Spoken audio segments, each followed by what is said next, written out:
The rain was falling so hard it blurred the city lights. I stood outside Adrian's office, clutching the lunchbox I made with shaking hands. My shoes were soaked, but I didn't care. I'll surprise him, I whispered, smiling weakly. He said he's been stressed. Maybe this will help. I stepped closer to the glass wall, and then I froze. Adrian was inside, his hands around someone's waist. Her laugh echoed faintly through the glass. Blonde hair, a red dress. Leela, my best friend. No. The word barely left my lips. My heart slammed against my ribs. No. This can't be. They kissed again, slow, deliberate, like a knife twisting deeper. The lunchbox slipped from my hands and crashed to the ground. The door opened before I could move. Leela stepped out first, adjusting her lipstick. Her smile faltered when she saw me. Elena, you shouldn't be here. Shouldn't be here? My voice trembled. That's all you have to say? Adrian appeared behind her, calm as ever, straightening his tie. Elena? I looked at him, my chest burning. How long? He sighed. Does it matter? Answer me. 6 months, he said coldly. It just happened, Leela whispered. Elena, I didn't mean to stop lying. I shouted. You knew. You both knew. Rain poured harder, drenching me completely. My makeup ran, my hands clenched so tight my nails cut into my palms. After everything, I said, choking back tears, after 5 years, this is how you end it. Adrian's jaw tightened. You were always too much, Elena. Too emotional. Too dependent. My voice cracked. I gave you everything.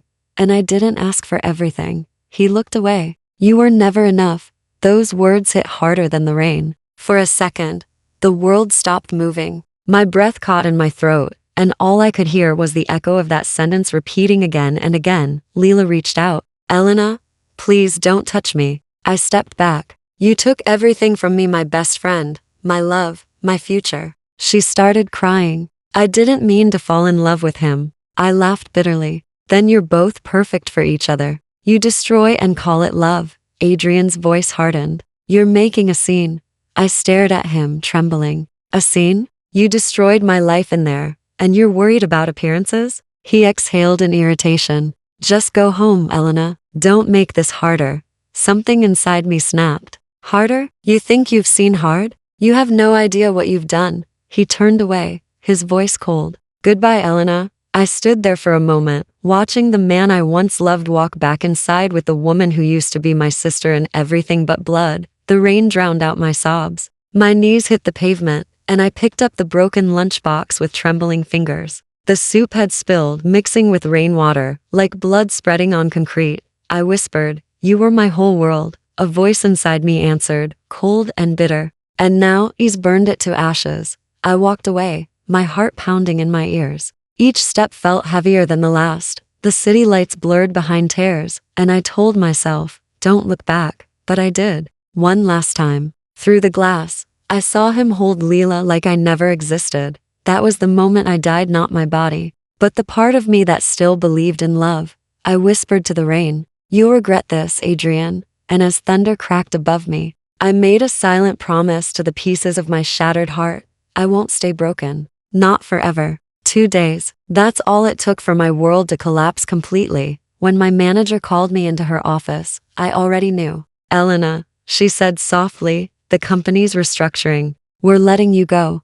I forced a smile. Right, restructuring. Or maybe because Adrian suggested it. She hesitated. That silence was my answer. I laughed under my breath. So he gets to cheat and erase me too. Impressive. Elena, save it, I said, standing up. I'm used to losing things now. By evening, I was packing my desk, staring at the little photo of Adrian and me from last year's company retreat. I threw it in the trash. When I got home, the eviction notice was taped to my door. I knocked on my landlord's door, my hands shaking. Mr. Finch, please. Just give me 1 more week. He didn't even look sorry. You're already behind, Miss Hart. I can't make exceptions. I've lived here for 3 years, and now you don't, he said flatly. I'm sorry. The door closed. That night, I sat on the curb surrounded by boxes. The sky was dark, the city lights blurry through my tears. I whispered, how did I become this weak? I didn't even have the strength to cry anymore. I stuffed my things into my car, curled up in the back seat, and tried to sleep, but sleep didn't come. Only memories. Adrian's voice saying, "You were never enough." I stared at my reflection in the rearview mirror. My eyes looked hollow, my face pale. "Who are you?" I asked the woman, staring back. "Who's left when everything's gone?" Morning came cold and gray. My stomach growled, my head pounded. I drove aimlessly until I saw a small cafe with a faded sign that read Doyle's Corner. Inside, it smelled like coffee and cinnamon. An old woman stood behind the counter, wiping glasses. She looked up and smiled. "You look like you could use something warm, dear." I hesitated. I don't have money." She waved her hand. "Nonsense. Sit down." I sat, embarrassed as she brought me a plate of toast and a mug of coffee. "Eat," she said firmly. I took a sip. It tasted like comfort. "Why are you helping me?" Her eyes softened. "Because someone once helped me when I had nowhere to go. That's how kindness survives." I swallowed hard. "I don't deserve kindness." She raised an eyebrow. "Who told you that?" I almost said Adrian, but I bit my tongue. "Someone who doesn't matter anymore." "Well," she said, "you matter here." "What's your name, love?" "Elena." "Beautiful name." "I'm Mrs. Doyle. You can call me May." I smiled weakly. "Thank you, May." She studied me for a moment. "You need work?" I blinked. "Work? I could use an extra hand around here. Nothing fancy, cleaning, serving, that sort of thing. You'll earn meals, and I've got a spare room upstairs. It's small but warm." My throat tightened. "You don't even know me." She smiled gently. "I don't need to. I can see the good in your eyes, even if you've forgotten it." Tears burned my eyes again, but this time they didn't hurt as much. "I don't know how to thank you." "Start by showing up tomorrow morning," she said. 7 sharp. I nodded. "I'll be here." When I stepped back outside, the rain had stopped. The world still looked broken, but for the first time in days, I felt a flicker of warmth inside me. Maybe this was what hope felt like. Small, fragile, but alive. "Morning, Elena." Mrs. Doyle called from behind the counter. I forced a smile. "Morning, May. Coffee's fresh. You look like you need it." "I always do." I poured myself a cup and took a slow sip. The warmth helped, but it didn't reach the cold inside me. She glanced up. "Still thinking about him?" I didn't answer. The silence said enough. "Let it go, love," she sighed. "You'll choke on yesterday if you keep swallowing it." "I'm trying," I said quietly. "But it's everywhere." His name, her face, that perfect little life. "They're showing off." May wiped the counter, her tone firm. "You're still checking their pages, aren't you?" I hesitated. "Just sometimes, Elena." "Okay, every night," I admitted. I tell myself I won't, but I do. They post photos like nothing happened. Vacations, dinners, smiles so fake I can smell the lies through the screen. May gave me that look, the kind that saw right through me. "And how does that make you feel?" "Like I'm dead," I whispered. "Like I don't exist anymore." She nodded slowly. "Then stop feeding the ghost, dear. It's time to live again." I laughed bitterly. "Live? I don't even know who I am without him. He took everything, my job, my home, my confidence." "Then take it back," she said simply. "Piece by piece." Her words lingered, but I changed the subject. "We've got customers." The bell above the door rang, and I greeted a couple, scribbled their order, and brought them coffee. I smiled when they smiled, laughed when they joked. But inside, I was hollow. After the rush, I cleaned tables and scrolled through my phone again. Adrian had posted a new picture, Leela kissing his cheek, captioned "My forever." My fingers tightened around the phone. "Forever?" He said that to me too. May noticed. "You're shaking." "I'm fine." "No, you're not." She came closer. "You remind me of myself once." I looked up. "You?" She smiled sadly. "I lost someone I loved. He betrayed me too. I spent years planning revenge. But one day, I realized revenge fades. Rising again. That lasts. Revenge is easy," I repeated softly. "Rising again is harder, but it lasts longer." She patted my hand. "Exactly." For the first time, I saw the truth in her wrinkles, strength carved by pain. After closing, I sat outside with her under the yellow glow of the calf lights. "May," I said, "how did you do it? How did you stop hurting?" "I didn't," she said. "I learned to live with it until it became smaller than my dreams." Her words settled deep inside me. "I don't have dreams anymore."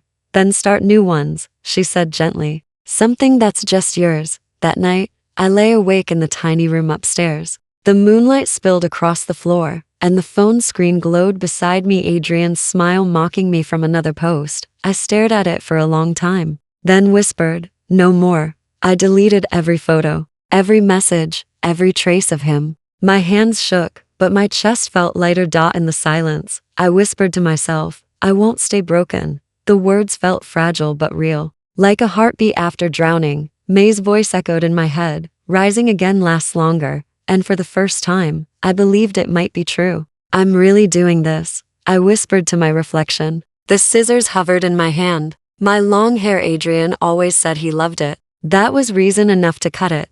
I closed my eyes and sliced. Strands fell into the sink like pieces of my old self. Mrs. Doyle knocked lightly on the bathroom door. "You okay in there, love?" "I'm fine," I said, breath shaky but certain. "I just need to change." She didn't push. "Change is good as long as it's for you." The next morning, I stood outside her cafe with my packed suitcase. Mrs. Doyle folded her arms. "You sure about leaving?" "I have to," I said. "If I stay, I'll become a ghost again." She pressed a small envelope into my hand. "For the road." "And Elena?" "Yeah. Don't rise only to burn others. Rise so no one can burn you again." I nodded. "Thank you for everything."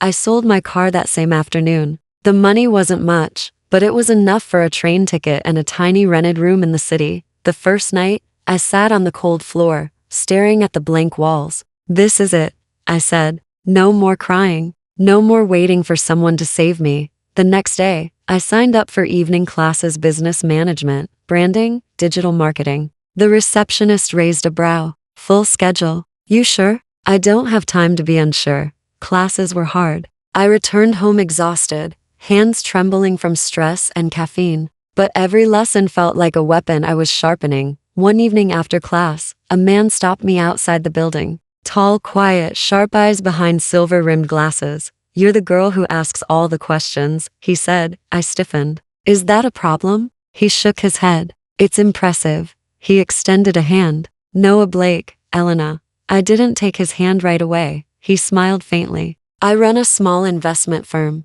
I notice people who don't give up, even when they look like they might collapse." "Are you calling me weak?" "No, I'm calling you dangerous in a good way." I hesitated, then shook his hand. "What do you want from me?" "To help," he said simply. "No strings." We met at a cafe the next day. He asked about my plans. "I want to build something that's mine," I said. "A fashion brand, custom pieces, sustainable materials. Real, not mass-produced garbage." He glanced at my sketchbook. "You designed these?" "Yes." He nodded once. "Then you need a name, a website, and a story." "Do you have a story?" I looked away. "Parts of it. I won't ask for the rest." "Use what you're willing to burn," he said, and I did. I stayed up nights building my website, stitching clothes, taking photos with my phone. I named the brand Ash and Fire because that's what I felt like. Burned, but still burning. Orders were slow at first. 1 a week, then 3, then 10. I screamed when the first international order came in. Noah laughed when I called him. "Breathe, Elena. This is just the beginning." "You think I can make it?" I asked. "I think you already did. Now you need to grow." Every sale felt like a heartbeat. Every package I shipped was a piece of my rebirth. One night, I stood in my tiny room surrounded by fabric, boxes, and invoices. I whispered, "I'm not the girl who begged in the rain anymore." The fire inside me wasn't rage now. It was purpose. And for the first time since everything crumbled, I felt alive. I adjusted my dress in the reflection of the taxi window, trying to ignore the butterflies clawing at my stomach. The networking gala sponsored by none other than Adrian's company. The irony wasn't lost on me. "Are you sure you're ready for this, Elena?" Mrs. Doyle had asked me earlier. I hadn't been able to answer her right away. Instead, I just nodded. I wasn't ready. But I didn't care. The event was grand, all gold lights and clinking glasses. The kind of event where I was still an outsider dressed in a black dress that barely hid the remnants of my scars. But I didn't mind. I wasn't here to fit in. I scanned the crowd as I entered. And there he was, Adrian, the man who'd destroyed everything I'd built. He looked perfect, the way he always did: tailored suit, confident smile, all the money in the world behind him. And beside him, Leela, of course. She laughed as he whispered something in her ear. I felt that familiar burning, but it was different this time. It wasn't pain. It was cold. He caught my eye from across the room. For a second, I saw that flicker of surprise, then guilt. I saw it. I always saw it in his eyes, but it was too late. I turned away, pretending not to notice. I moved toward the bar where a familiar face smiled at me. Miss Hart, wasn't it? Noah Blake, the investor who had helped me launch my brand. He was easy to talk to, confident without being arrogant. I smiled back, grateful for his calm presence. Yes, that's me. Noah, right? He raised an eyebrow. I'd say you look like you've won more than a few battles since we last met. I couldn't help but chuckle. You could say that. I've been watching your brand grow. It's impressive. I shrugged, trying not to show how much his praise meant. It's a work in progress. His eyes flicked past me, and I followed his gaze. Adrian was making his way toward us, with Leela trailing behind, her smile almost too wide. I clenched my jaw. No need to worry, Noah whispered in my ear. You've got this. Adrian reached us and stopped, his eyes shifting uncomfortably between me and Noah. Elena. I took a sip of my drink, not bothering to look at him directly. Adrian. He hesitated, then cleared his throat. I didn't expect to see you here. I smiled then. It wasn't a smile of love. It wasn't even a smile of kindness. It was control. Pure control. I thought I'd show up, I said, my voice smooth. See how the other half lives? His eyes flickered with something regret, maybe. But it was gone before I could decide if I cared. You look well, he said, almost carefully. Do I? I asked, voice sweet. I should. I've been busy building my future, something you wouldn't understand, I guess. Leela stepped forward, her smile tight. Elena, it's good to see you. I didn't answer her. I didn't have to. Adrian's eyes flickered, but I didn't give him the satisfaction of seeing me falter. I met his gaze, steady and unyielding. For the first time in years, I wasn't broken in front of him. I wasn't angry or sad. I was in control. I smiled again, this time for myself. Goodbye, Adrian, I said softly, turning away. I didn't expect Adrian to approach me, not tonight. But there he was, standing just a few feet away, looking as perfect as ever. He was trying to hide his discomfort, but the stiffness in his posture gave him away. Elena, he said, his voice polite to polite. I didn't expect to see you again so soon. I raised an eyebrow, keeping my tone light. Oh, well, I like to keep things interesting, he chuckled, though it didn't reach his eyes. I see that. You look, well, I couldn't help but let out a short, humorless laugh. Do I? I tilted my head, meeting his gaze. Funny, I thought you'd be too busy with Leela to notice. He flinched, just for a second. But it was enough. Leela stood behind him, her eyes darting between us. She didn't look angry or defensive, just uneasy, as if she could sense something in the air that I was hiding under my calm mask. We didn't expect you to be here, Leela said, her voice faltering slightly. I smiled. It was cold, distant, but controlled. Well, life moves on, doesn't it? Of course, Adrian replied, his eyes darkening for a split second before he caught himself. I just didn't expect you to be with someone so successful. I felt a spark of satisfaction deep in my chest. Well, Adrian, you wouldn't understand. But I've learned a few things over the past few months. Noah stepped up beside me then, his presence steady and confident. He extended a hand to Adrian. Noah Blake, I'm Elena's business partner. I could feel Adrian's gaze shift to Noah, the flicker of jealousy passing through his eyes like a shadow. It made my stomach twist with power, but I didn't let it show. Business partner? Adrian repeated, his voice strained. I didn't know you were into business, Elena. Noah smiled, sharp and professional. She's doing quite well. We've been working on some exciting projects together. Leela shifted uncomfortably, and I could see the tension in her shoulders. She didn't know how to handle this version of me, the woman who wasn't broken, who wasn't crawling back to Adrian, begging for scraps of affection. I'm glad to hear that, Adrian said, though it sounded more like a dismissal. It's good to see you've moved on. I studied him for a moment, letting the silence stretch. I have, and I'm better for it. His eyes flicked between me and Noah. Dark was something I couldn't quite name. You always were ambitious, Adrian said, his voice suddenly sharp, though he quickly masked it with a smile. Good for you. Thanks, I replied coolly. You seem happy too. Leela's smile was tight, like she was trying too hard to make things comfortable. But it wasn't working. Noah's presence beside me felt solid and safe, but it was more than that. It was proof that I wasn't the same woman who had crumbled when Adrian walked away. I was stronger, and I didn't need to play his games anymore. You know, I said quietly, it's funny. I used to think power came from revenge.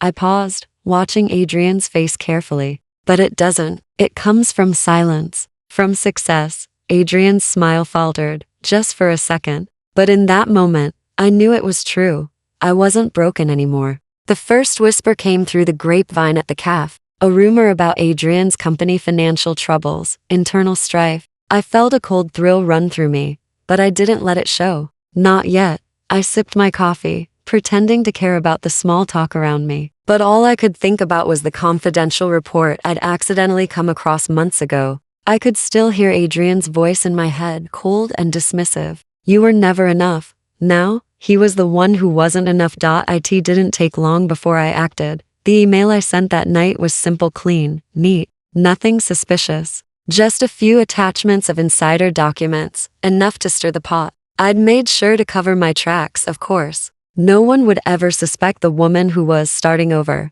The next morning, the news hit. Investors began pulling out. Stocks tumbled. Headlines blasted about corporate mismanagement, unethical practices, and shady deals. Adrian's perfect world began to crack. I checked my phone as the notifications poured in. Leela's Instagram was flooded with comments. The posts from their power couple days now looked like a distant memory, the comment sections full of whispers. I knew something was off with them. This was bound to happen. My fingers hovered over the screen, but I didn't feel the need to join the conversation. I'd already done what I came here to do. Adrian and Leela had built a house of lies, and now it was falling apart. Noah stopped by the cafe after work, his face tight with concern. He sat across from me, lowering his voice as if afraid someone might hear. Elena, you need to be careful. I looked up from my phone. Careful? It's a little late for that, don't you think? Listen to me, Noah said, his voice steady but firm.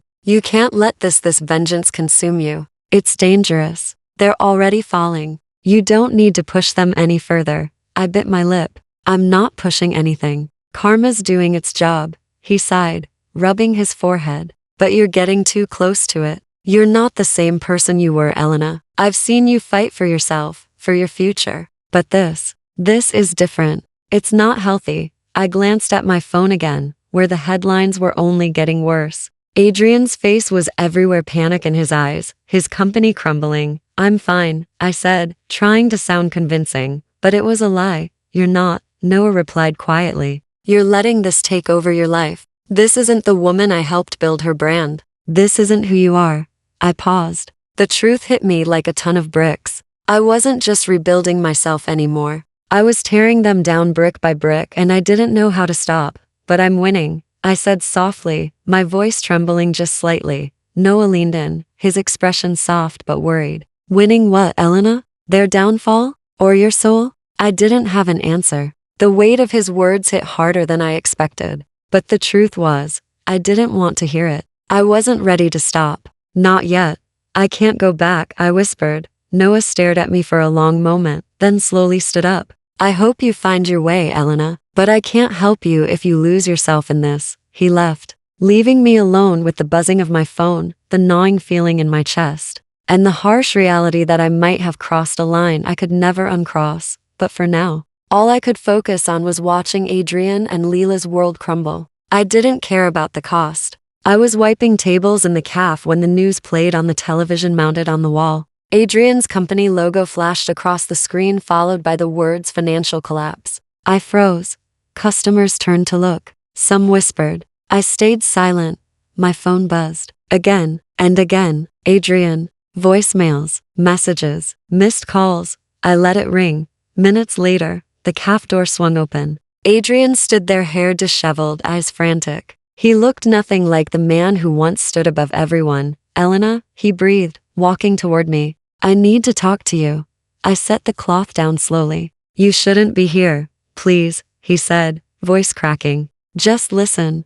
I nodded once. 5 minutes. He sat, burying his face in his hands. It's all gone. The investors, the contracts, everything. They're blaming me. They should, I said calmly. His head snapped up. You don't understand. I know, I interrupted. I understand perfectly. You play with people, you lose people. He swallowed hard. Leela left. She said she can't stay with someone who's ruined. I almost smiled. How poetic. He leaned forward. Elena, please. I know I hurt you, but I need help. I need someone I can trust. Someone who stop.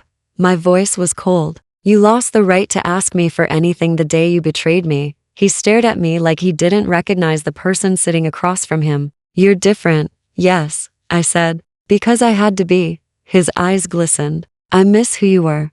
I held his gaze. I don't. Silence fell between us, heavy and sharp. He finally whispered, Did you do this to me? I didn't look away. I didn't make you lie. I didn't make you cheat. I didn't make you corrupt your company. You destroyed yourself. His lips trembled. I don't know where to go. You go forward, I said. Like I did without you. His voice broke. I lost everything, Elena. I stood up. So did I once. But I built something new. He looked up at me, broken. Is this revenge? No, I said quietly. This is closure. The cafe door creaked as I opened it. Goodbye, Adrian. He didn't follow. He just sat there, shoulders shaking, silently falling apart like I once did. I walked back inside, heart steady. No guilt, no regret, just peace. Mrs. Doyle's voice echoed in my mind. Revenge is easy. Rising again lasts longer. And I finally understood. The news of Mrs. Doyle's passing hit me like a wave, a force so heavy I couldn't breathe. She'd been sick for a while, but I never thought it would happen this fast. I remember sitting in the cafe that day, staring at the empty chair where she used to sit, drinking coffee and giving me that knowing look. Elena, she'd say, there's more to life than revenge. I'd always nodded, not understanding. Now, I was sitting alone in that chair. The silence in the cafe pressed down on me, like the weight of the entire world. The lawyer called the next day. Mrs. Doyle left everything to you, Elena. I couldn't speak at first. Everything? The cafe, the house above it, everything. I could hardly believe it. The place that had been my lifeline, my refuge, was now mine. I stood in the cafe later that evening, running my fingers along the worn wooden counter, thinking about all the nights she'd stayed late, talking to me when I was too lost in my head. It felt wrong to be here without her. I was supposed to be happy. I'd built my brand, gained my independence, exposed Adrian for the liar he was. I had everything I'd wanted, and yet, I felt nothing. I'd thought that revenge would fill the emptiness, that destroying him and watching him lose everything would make me feel whole. But it didn't. I was just empty. The doors to the cafe opened, and I heard footsteps. It was Noah. Hey, he said softly, walking up to me. I heard about Mrs. Doyle. I'm sorry. Yeah, I whispered, my voice thick. I didn't expect this. She was the only family I had left. Noah stood beside me, his presence steady, comforting. He didn't speak at first, just let the silence linger. Finally, he said, You've done something incredible here, Elena, but you're not alone. I laughed, bitter and weak. Isn't that the irony? I spent so much time alone, thinking I was strong, but now I don't even know what to feel anymore. He turned to face me. Revenge doesn't fill you up. You've learned that now, haven't you? I nodded, feeling the tears burn behind my eyes. I thought it would. I thought making him pay would make me feel better, but it didn't, because what you needed all along wasn't revenge. It was love, real love, not the kind you thought you lost. I broke then, the tears spilling out in a rush, the kind I hadn't let myself shed in years. I hadn't cried for so long. Noah didn't try to stop me. He just stood there, letting me cry. When I finally pulled myself together, I wiped my face, feeling lighter somehow. I'm reopening the cafe, I said, my voice steadier now. Under her name. For women who are starting over. People like me. Noah smiled, the first real smile I'd seen in months. I think that's exactly what she would have wanted, and in that moment, I realized he was right. I hadn't lost everything. I'd gained something far more valuable: community. I wasn't alone anymore. I stood in front of the mirror in the cafe, my reflection staring back at me, almost unrecognizable. The woman in the glass was different, stronger. Her eyes weren't hollow anymore. They were sharp, determined. There was still a scar in her soul, but it didn't define her anymore. I ran my fingers through my hair, pushing the strands out of my face. This is me now. Elena? I turned around. It was Noah. He was standing in the doorway, his eyes soft, almost uncertain. I wiped my hands on my apron, suddenly feeling exposed. What's up? He hesitated, stepping forward slowly. I've been meaning to talk to you. I raised an eyebrow, feeling a small knot tighten in my chest. About what? Noah glanced at the floor, then met my eyes again. About us. I felt my heart skip a beat. Us? Yeah. He took a step closer, his voice low. I know we've been through a lot, and I don't want to make things awkward, but I need to be honest with you, Elena. I swallowed, trying to keep my composure. Okay.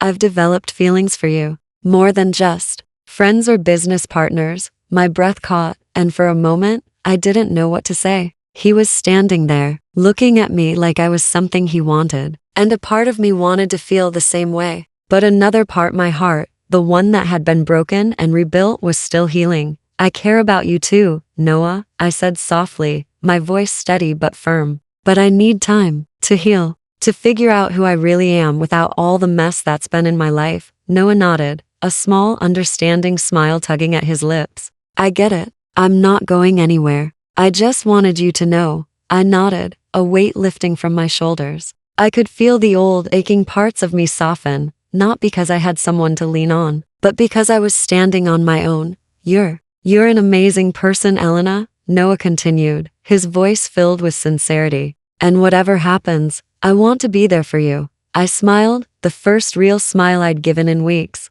Thank you, Noah, but I need to do this for myself. I need to be the woman I see in that mirror. The words felt strange on my tongue, but they were true. I wasn't looking for someone to fix me anymore. I was learning how to fix myself. Noah's smile deepened, and he stepped back, giving me space. I'll wait, Elena. I'm not going anywhere. As I watched him walk away, I felt a calmness settle over me. For the first time in a long time, I wasn't chasing after something. I wasn't running away from my past or trying to prove something. I was just here, standing in the calf that had once been a symbol of my defeat, but now stood as a testament to my strength, and for the first time, I felt peace, not because I'd won, but because I'd finally found myself again. The doorbell rang, its soft jingle cutting through the quiet hum of the calf. I didn't need to look up to know who it was. I'd felt the shift in the air before he even stepped inside Adrian. I took a deep breath and wiped my hands on my apron. Stay calm. You're stronger than this. He stood there for a moment, hesitating, as if unsure whether to approach. But then, he did. His face was drawn, pale, the once pristine suit, now wrinkled and worn. He looked nothing like the confident man I used to know. Elena, he said softly, his voice rough. Can we talk? I didn't answer right away. Instead, I walked to the counter and grabbed a cup, filling it with coffee. The movement gave me time to steady my nerves. You've got 5 minutes, I said, not looking at him. My voice was steady, but I could feel the weight of every word. He sat down across from me, his hands trembling slightly as he pushed a strand of hair from his forehead. I don't know where to start. I met his gaze then, and for the first time, I saw it regret. True, raw regret.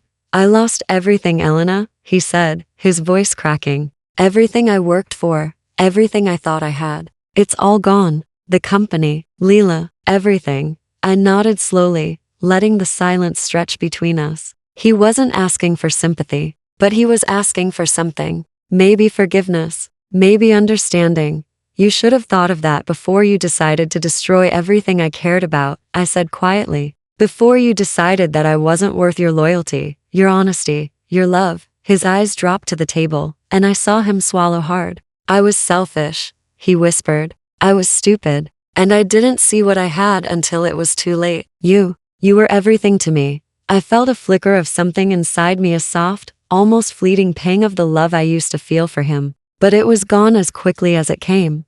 I was everything to you? I repeated, almost laughing, but it was bitter. You never treated me like I was. You took, and when there was nothing left to take, you walked away. I'm sorry, he said, his voice trembling now. I am so sorry. I never wanted to hurt you. I never stop. I interrupted, my voice sharp. It doesn't matter anymore. What's done is done. You don't get to rewrite history. His eyes met mine again, this time with desperation. Please, Elena, I know I don't deserve your forgiveness, but I'm asking for it anyway. I've lost everything. I just need you to know how sorry I am. I stood up slowly, my hands resting on the counter in front of me. I studied him for a long moment, letting the silence between us speak for itself. You lost everything? I said, my voice low but steady. So did I, but I built something new, something you'll never understand.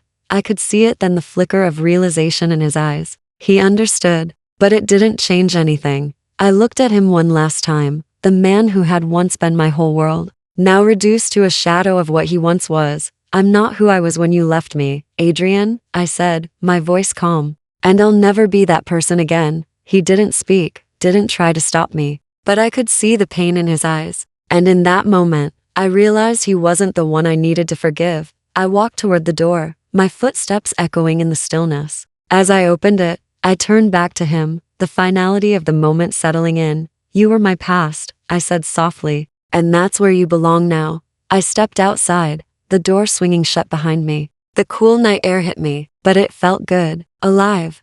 I didn't need Adrian. I didn't need to carry his brokenness anymore. My voice whispered in my mind, quiet but sure. He left me broken and alone, but I turned my tears into fire and I burned my past to light my future.